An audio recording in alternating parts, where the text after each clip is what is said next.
Alright, so I just finished Doom the Dark Ages and I feel like I need to talk about it for a bit. After all, it was only my most anticipated game of 2025. And I'm happy to say that the game overall is really good. I don't know where exactly I would place this new Doom game in my ranking of the new series, but it's definitely a good game and a worthy contender of Game of the Year. But first, let's start with combat, arguably the most important feature in action games and especially the newer Doom games. But even before that, I have only one thing to say for those of you who don't want the story spoiled for you. Going into this game, I was a little afraid. The footage they showed for the marketing just made the game seem really slow, and slower paced gameplay isn't necessarily a bad thing. But when you compare this footage to any other gameplay footage of Doom Eternal, it just seems like IGN hired a turtle and made him record this footage. Well, for those of you who had the same fear, I am happy to say that the marketing material does not do justice to what you'll actually be doing in the combat. The game is as fast, if not faster than Doom Eternal in some instances.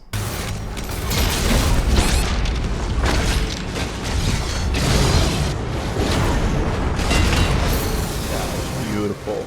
That was beautiful. For the marketing, Hugo Martin kept saying that in Eternal you felt like a fighter jet, while in the Dark Ages you would feel like a tank. This isn't really accurate because I would say that the Dark Ages make you feel more like the Hulk, who isn't as nimble as Spider-Man but can still gain some speed when needed, while simultaneously still being very tanky. One of the abilities that make you feel this way is the Shield Bash, which allows you to pulverize smaller sized enemies in an instant while also getting around the map at breakneck speeds. The game this time around has gotten rid of the double jump, but you now have a long jump of sorts that can only be activated after sprinting. Once you land after this jump, Doomguy will release a very satisfying shockwave that will kill smaller enemies in an instant, once again making you feel like you're playing as the Hulk. It has definitely changed a lot of core combat mechanics in this game, but has replaced them with equally fun ones. But at its heart, it is still a Doom game, and if you liked Eternal, you will most likely like this new game as well, as resource management plays a big role in the combat loop.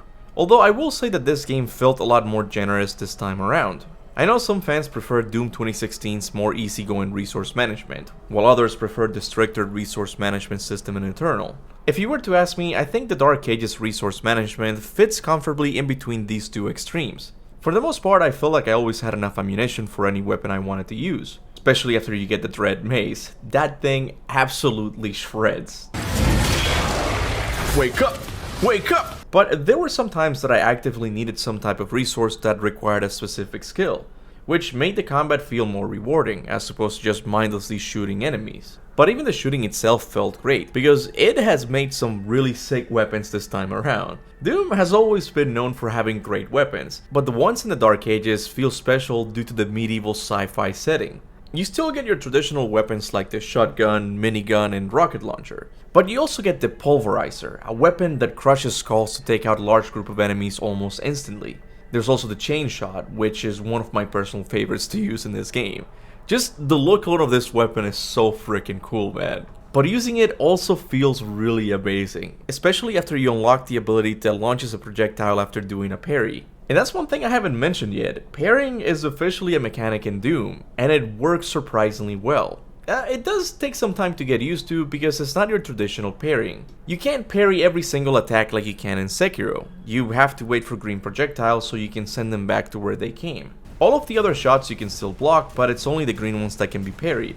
This was a little annoying at first because whenever I would block a regular shot, it felt like I got hit. This is because whenever you successfully block a regular projectile, you still get a damage indicator that you would get if you weren't blocking. So half the time it felt like I was getting hit, when in reality I was playing really well. This mechanic is here to make you feel like a Spartan, block some attacks while continuing to move forward and parrying other attacks. It's really satisfying to pull off, but I think they should have added a better sound effect to indicate when you had successfully blocked a regular shot. Now, it seems like I'm spending a long time talking about the regular projectiles instead of talking about the parryable ones. You know, the big thing in the combat for this game. But that's because I think having a clearer distinction between a block and a parry will make the parry even more satisfying to pull off. Something that seems impossible to do because the parrying here is already very addicting. People thought that parrying would force people to play slower, but in my experience it does the complete opposite. I can't tell you how many times I ran towards an enemy that was getting ready to shoot a parryable projectile so I could take advantage of the faltering system, especially after you unlock shield runes. I believe you can choose from 4 different types of runes for your shield, They're all fun in their own way, but my favorite by far has to be the Heaven Splitter, which stuns all enemies with electricity after pulling off a perfect parry. The system just feels really rewarding. But like many have said it before, the only thing I have to complain about the parry is the duration of the slow motion effect. There were times that I had to constantly parry different attacks and it just felt like I was playing in slow motion. This is something that I'm surprised it didn't add a slider for, which makes me think they know something we don't. Maybe lowering the duration of the slow motion fundamentally breaks the flow of combat in a way we're not anticipating. But I would be lying to you if I didn't say it got annoying a couple of times. But overall, the combat feels really good. It might actually be my favorite combat from any Doom game. So, does that mean it's my favorite Doom game? I'm not sure because the game has a really big issue. An issue that just seems very prevalent with AAA games these days.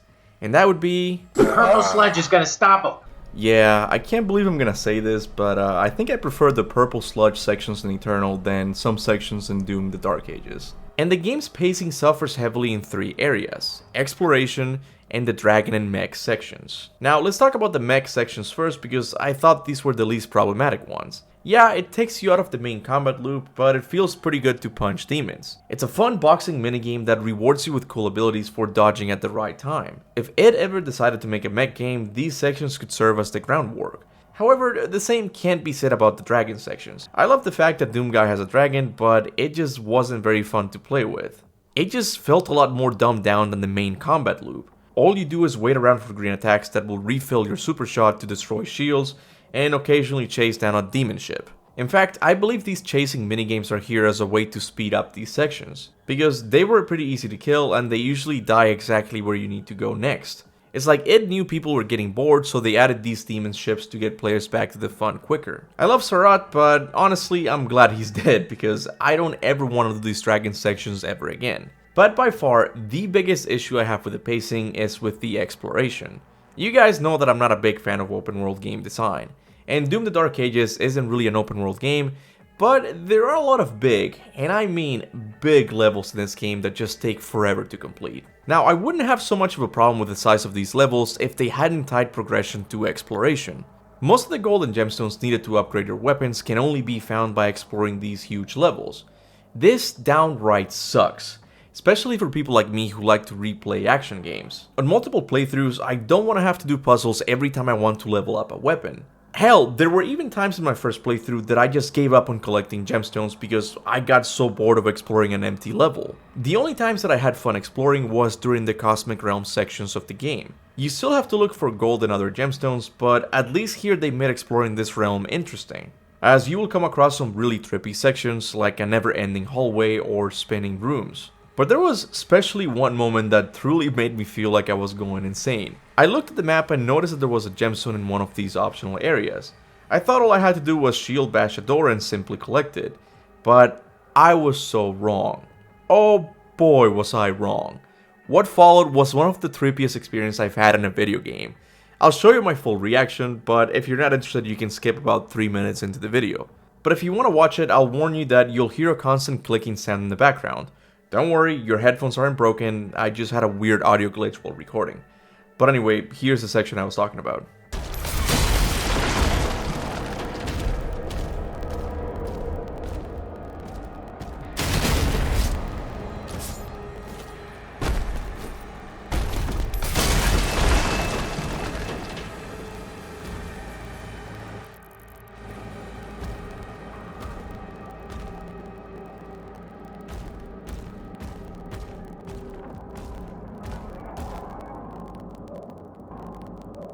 What the hell?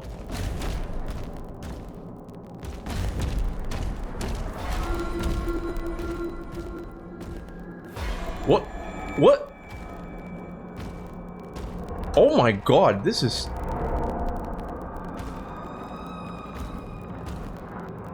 I was just there!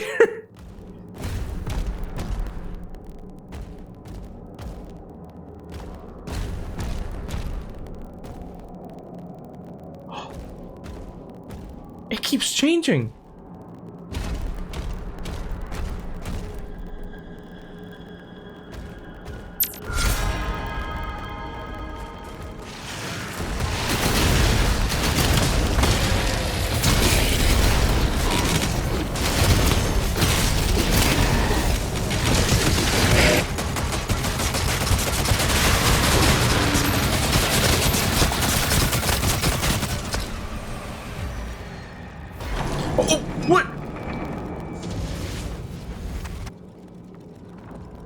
Where the hell am I?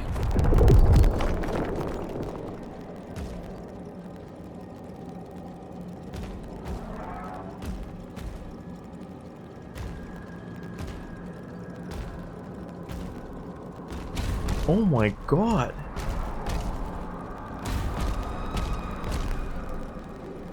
What happened?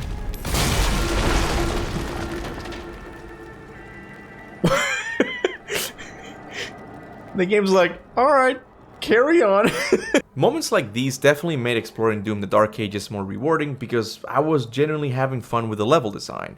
But my main issue is obtaining these games' main currency via exploration as opposed to skill and combat. Maybe they should look into having a point system like God of War or Devil May Cry that rewards you with XP depending on how good you played. I don't know, I'm not a game developer, maybe this idea is crap and wouldn't work. What I do know is that, for the most part, exploring in this game became really tedious and ultimately made the game's pacing worse. But I need to be fair and say that the pacing issues in Doom the Dark Ages are nothing compared to other AAA games. I have fought in the trenches of slow walking sections in Ironwood. Nothing in Doom the Dark Ages competes with that level of boredom. In Ragnarok, you always have to ride Angrboda as Yak and collect fruit for 3 straight hours. At least with Doom, I can always replay a level with everything unlocked and just focus on the main objectives. But the pacing is something they need to keep in mind for the DLC and the eventual sequel. Now, let's quickly go over my thoughts on the story, because I recently have gotten somewhat into the lore of Doom. It's not the best, but it's so over the top that my game theory driven brain totally eats it up. And Doom the Dark Ages is no exception. This time around, you take control of the Slayer during the Unholy Crusades, the time when Hell first made contact with Argent Honor, and that's pretty much all you need to know in a Doom game, a good enough reason to kill demons. However, this time around there's more to the story. Previously, Doom 2016 and Doom Eternal leaned more into world building than actually telling a story. There is one, it's just kind of in the background. In the Dark Ages, however, you get a lot more characters and cutscenes to give you a more traditional story. But is it good? It's okay. I mean, I still think games like Doom benefit more from world building than telling traditional stories. Sure, there's a couple of cool moments. I was mind blown at the reveal that Doom Guy had died and become a demon. I also enjoyed seeing the people of Argent Honor slowly change their view on Doom Guy throughout the story. They begin by treating him as an outsider to be feared to a fellow Argentinian. This change was especially nice to see with King Novik, who by the end lets him use his royal Atlan against Cthulhu, because he knows this outsider has a better chance at defeating him. Also, Cthulhu is officially part of the lore now. When it comes to world building, I like this addition to the Doom lore, as they made the Wraiths descendant of the Cosmic Realm, which I'm assuming will later explain why Wraith power is so important in creating Argent energy.